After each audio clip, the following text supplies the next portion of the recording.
I'm excited to have you join me today for Paint a Beautiful Picture. If you were with me yesterday when we talked about the difference between the ideal and the real, and the greater that distance, the greater the dissonance or emotional dissatisfaction that we feel, and how we have to strive to bring those two closer, I want you to understand the same thing happens in being a selfless parent. In the beginning, or maybe not so in the beginning. I mean, I've talked to parents who have teenagers and they're not at the beginning anymore. They have a huge difference between their ideal and what is real, and they're feeling a lot of frustration.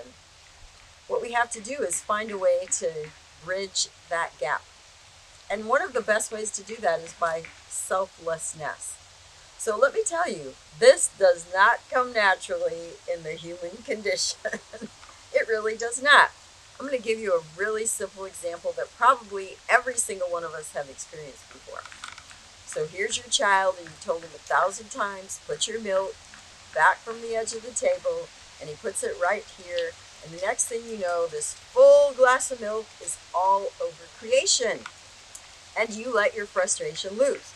Didn't I already tell you 1,000 times, put your milk back? And you didn't listen to me? And look at this mess I have to clean up. Go get me the rag. Oh my word, it's on my best. Yeah, exactly. I want to tell you something. That is a really selfish response on our part as a parent. Because, oh my word, we have the inconvenience of an interruption. We have the inconvenience of a mess. And oh yes, we have the inconvenience of having to clean up something we didn't even do. And my statement to you would be, welcome to being someone's parent. Because being a parent involves cleaning up messes we didn't make. I mean, when we watch those hilarious things of guys changing the diaper for the first time, we're like, oh, I can't believe that came out of a small human. And they're like, huh? I mean, they're just coming unglued, right? Because that is what being a parent is. It's cleaning up someone's mess. That's the real deal, people. And it is about meeting the needs of someone else, and we're not even going to get anything back. Sometimes you feed the baby, you burp the baby, you change the baby, you change their clothes, you everything. And the kid's still screaming, right? It's not a very satisfactory job some of the times. So the sooner you understand that frustration comes from unmet expectation, the sooner you're going to do better at this. Now let me help you. Life is a very long path, I assure you. And you can only do it a single step at a time. So first you admit, when you scream half the night and I've done everything in the world for you and walked the floor with you, patted you on the back, and you're still screaming, do you know how frustrated I am about that? Because I really expect that after I've done everything for you, you're going to quit screaming. Except you didn't. Oh my word. Yes, frustration comes out of unmet expectation. And then this child gets a little bit older. They take a couple more steps down this path, and you're like, okay, they're going to do better. They're going to figure this out. They're going to respond better. Sometimes they don't. Oh my word, you're frustrated again. I have this kid that's driving me out of my mind. I can't get any sleep. They're always yelling and screaming. I mean, this is not what I signed up for. This is not what I thought being a parent was all about. Oh, unmet expectation, massive frustration. Okay, so your child takes a few more steps down the path. They learn how to walk, they learn how to talk, and all you want to hear is them say, Mama. And they say, Dada. I mean, the dude's only in the house like 2 or 3 hours a day, and the kid says, his name first? Really? And then I really love this one. One of my very best friends, I was there on the day that her son was born. In fact, I delivered him because I said, Deb, I'm going to call the doctor now. And she's like, no, you're not. Just deliver the baby and tell him you couldn't help it. Okay, well, I mean, not like I hadn't done it before. So we delivered Josh, and then we called the doctor, and so I delivered Josh. When Josh was about 11 months old, he was running all over the place, going around the coffee table, going around the couch. Deb and Richard were like, Josh, Josh. He would not let go and walk to them. I go over to visit them. I'm just innocently sitting across the room, and Josh is going around and around the table, and I said, hey, Josh, come see Miss Violet. The boy turns around and walks like 10 steps straight into my arms. Deb was like, Are you kidding me?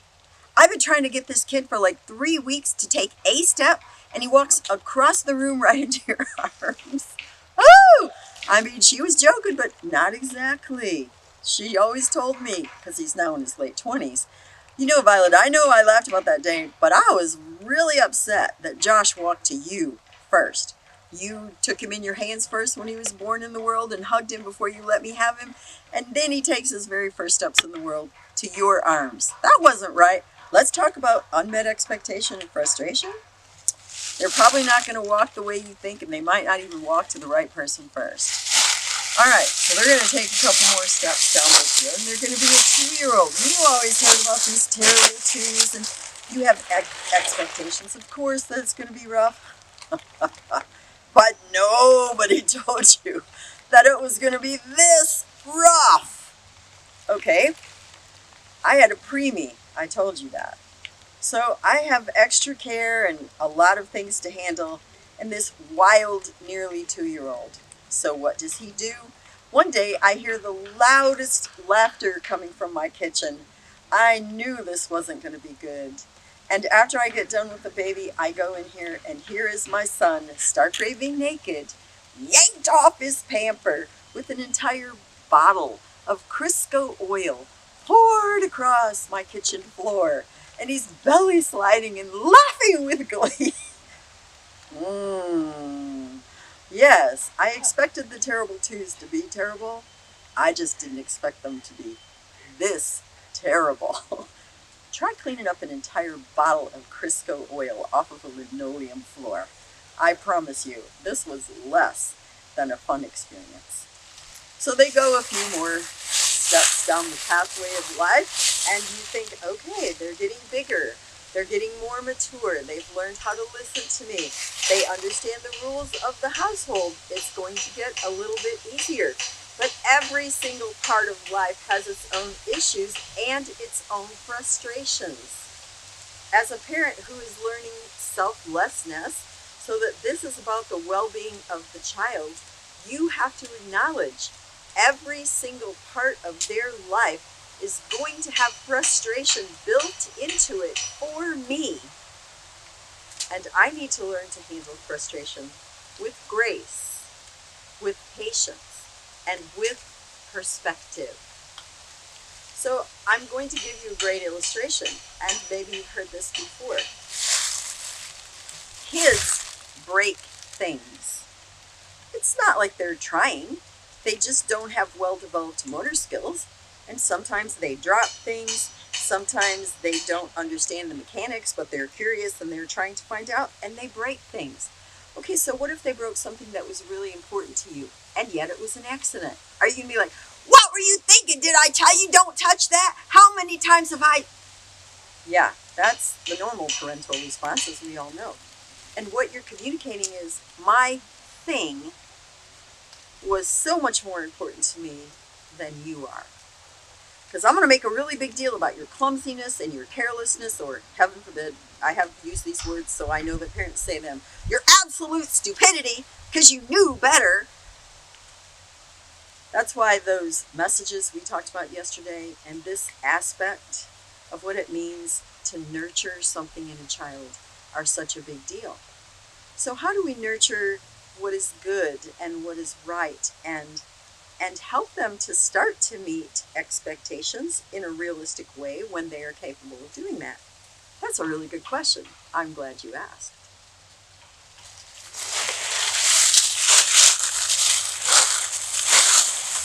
As we keep progressing on the path of life with our child, in fact, we can have higher expectations of them. We can even communicate those expectations clearly. There's absolutely nothing wrong with that at all. In fact, a child who lives without any kind of expectations usually is a huge underachiever, and often a very frustrated child. You give a child a target and he has the opportunity to aim for that. He has purpose and he feels good about that, and he will expend energy to meet your expectations. It is really a good thing to have an expectation. But I want to tell you something. In nurturing their soul, in nurturing their attitudes, you have to be very clear about those expectations. And once you are, it also reduces your own frustration. That's why I said that selflessness thing of looking at, this is not going to be about me. Probably the next 20 to 25 years, this is not going to be about me. I'm not telling you that you can't take me time. I can't say to you that you shouldn't do things that nurture and foster your own soul, because in fact you should. But the predominant expenditure of your time and energy is going to be in your child's life. And that is a realistic expectation. You can expect that your child at some point is going to want to climb. If you listen to some of my other videos, you know that I love to climb trees and climb them with my sons and climb them with my grandchildren. And sometimes they're going to find a tree that is virtually impossible to climb. This tree, the bark on it, has nothing to grab. Even if I were barefooted, I'd have a really hard time climbing this tree. There are no branches within reach. And I guarantee there are no branches within reach of a small child. Do you understand? Then your child's going to be frustrated. If you have any questions about how you're doing with this, give your child a really frustrating task and try to see that. Maybe that's the way I act. Maybe that's the way I sound. Your child starts breaking things and throwing things and maybe even saying a couple of words they're not supposed to be saying. And you're really tempted to go, now you know better than to say that. But you know that just a couple hours ago, you or your husband said that very thing right in front of your child. That's not a realistic expectation. And your child is demonstrating to you the manner in which you might be dealing with your own frustration. So when your child is demonstrating to you what you might look like when you're frustrated, that's a really challenging thing to look at. But try to take a step out of your own self and don't be defensive, and in a practical way say, okay, so this is a place where I can improve a great deal as a parent in learning to handle frustration better. Because I promise you that when they're a teenager, oh, and let me not scare you out of your mind, but when they're a young adult, you will continue experiencing great amounts of frustration all the way through your children's lives. So learn to deal with frustration at whatever point you are. If you aren't yet in possession of a baby and thinking about having one, if you're pregnant, if you have a newborn, if you have a 2-year-old, if you have a teen, start today. I'm going to deal with my own frustration differently, and that starts with my expectation. Okay, so let's talk about that. As a parent, my expectation is that I'm going to love my child. I'm going to care for my child. I'm going to teach my child what he or she needs to know. Do you know what that means? I need to know. Because I cannot give away what I do not have. So I made the statement yesterday that you learn how to expect or accept mistakes and problems with grace. That grace starts with you. Here's my challenge of the day. I want you to ask yourself in your notebook, how gracious am I? In other words, I make a mistake in my own mind. Am I writing my own case? Like, I can't believe you did that. You know better than that. That was really stupid. That's going to cost money. Oh, my man, you tell me you backed into the fence? I won't tell you how I might think of this one. And now you got to go get the back end of the car repainted. That was the stupidest thing. You've backed out of this garage how many thousands of times? But today, no, you have to run into the fence. See, that's no grace at all. How am I at being gracious? Because if you can't be gracious to yourself, you're going to really have a hard time being gracious to your child. I learned to say this, not even until my kids were grown-ups did I learn to say this, but it's really a great statement, and I say it to people. When people have a terrible day, they make awful mistakes. I mean, they really flub it bad, and they're about ready to lose their mind, and they're so frustrated, and they're breaking stuff, and I'll walk up to them and really gently put my hands on their arm or their shoulders and say, today, it is your turn to be human. Can I tell you how many people that has quieted down? And so with me, when I have a really bad day, with one of my sons, if they have a bad day, with one of my grandsons, it is, today, it is your day to be human. Every human makes mistakes. Every human has problems. And yet, that person is valuable. that person is important. That person, my children, are probably some of, if not the most important people I know. And I want to communicate that nurturing message to them. So, in spite of my frustrations and in spite of my expectations, I want to demonstrate their value to them. May you demonstrate your child's value to him today. You may find additional information on our paintabeautifulpicture.com website. Additionally, you may watch me on Rumble, and you may also listen to a podcast on Buzzsprout or Spreaker, all under the name Paint a Beautiful Picture. If you like this video, please give me a thumbs up. You may subscribe, and if you are interested in receiving notifications, please hit the notifications button.